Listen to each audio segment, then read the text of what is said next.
முட்டி வீக்கத்துக்கான மருந்து தயாரிக்கும் முறையை பற்றி பார்க்கலாம். புங்கன் இலை, கொட்டைப்பாக்கு, அத்திக்காய், ஒரே ஒரு காஞ்ச வத்தல், இது எல்லாமே அரைச்சி கூழாக வச்சுருக்குறோம். இப்போ இது கூட குச்சி மஞ்சள் தூள் ஒரு 1/4 ஸ்பூன் அளவுக்கு கூட சேர்த்துக்கிறணும்.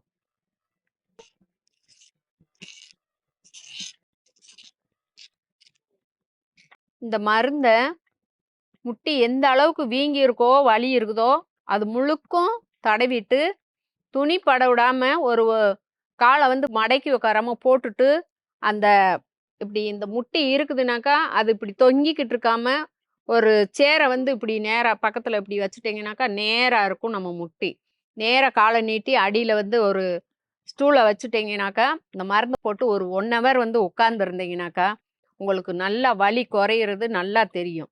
அப்படியே வீக்கம் எல்லாமே வத்திரும். அதுக்கப்புறமா வந்து நீங்கள் உணவுகளை வந்து சரியாக சாப்பிட்டுக்கணும், மலச்சிக்கல் இல்லாமல் பார்த்துக்கோங்க.